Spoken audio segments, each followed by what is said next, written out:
Hello, today is Wednesday, January 22nd, 2020. I'm Joe Schmidt from TC2, and this is Staying Connected. Back in June of 2019, my LB3 colleagues Kevin DeLallo, Sarah Crafassi, and I recorded a podcast where we debated the likelihood that the proposed merger between Sprint and T-Mobile would actually happen. Now, it's been over a year and a half since the merger was announced, and the deal is incredibly still pending. On today's podcast, I'm again joined by Sarah, and we're going to give another update on the merger. So, Sarah, what's happened since we last spoke? Now, I remember we had discussed that the Department of Justice was taking a closer look at the merger.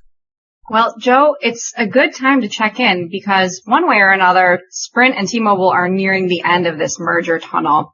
Shortly after our last update this past July, the Department of Justice granted its approval of the merger on the condition that a fourth national competitor be created to replace Sprint. The competitor that's emerged here is Dish Network, who has been toying with the idea of entering the wireless service market for quite a while. So the Department of Justice has stipulated that in order for the merger to be approved, Sprint has to divest and sell its prepaid assets to Dish, including Boost Mobile, Virgin Mobile, and Sprint Prepaid. Then, T-Mobile is required to ensure that its network is accessible to Dish, which means granting Dish access to at least 20,000 cell sites. And what about the FCC? Weren't they reviewing the merger as well? Yes, and in November 2019, the FCC granted a party line approval of the merger, again subject to conditions. As we discussed last time, the FCC conditioned its approval on the merged Sprint T-Mobile entity deploying 5G service to cover 97% of the U.S. within 3 years and 99% of all Americans within 6 years.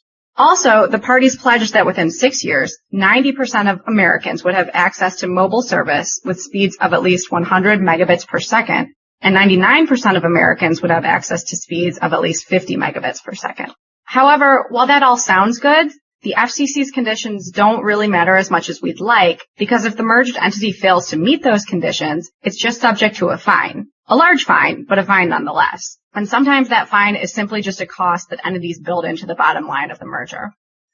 So do you think that Dish is really going to be a viable fourth competitor in the wireless market? Well, they're at least trying to look the part.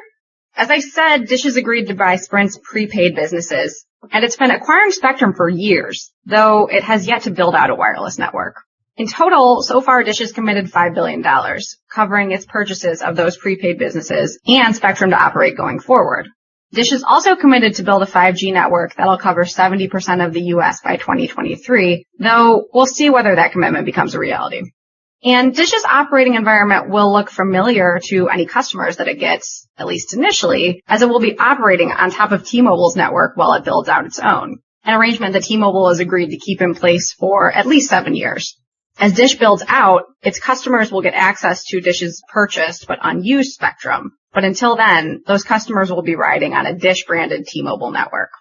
What this means is that Dish won't really be an independent competitor because of its reliance on T-Mobile spectrum and transition services. It's essentially being set up as an MVNO while it builds out its own facilities-based network. So it has to take into account T-Mobile's underlying cost, which are being passed through. So this means there's a limit to how price competitive Dish can be.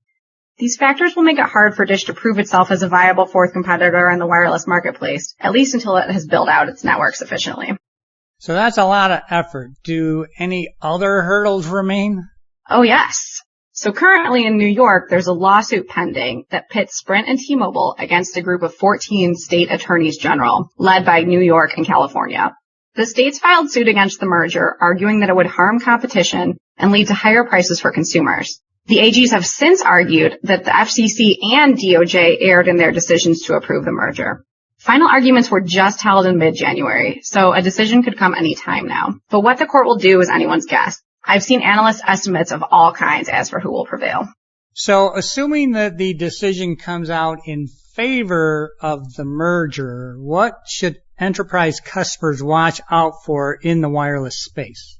As we've noted before, the wireless industry is already highly concentrated, with AT&T and Verizon each more than twice the size of Sprint and T-Mobile. So from the enterprise perspective, The merger will mean at least 3 roughly equally sized competitors, and we're hoping that the merger will mean increased production value as well in terms of network investment.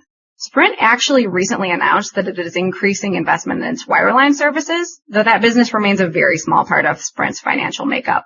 But aside from that, if you're going to market for wireless services, there's a chance that you could see competitive offers from at least 3 service providers in the future.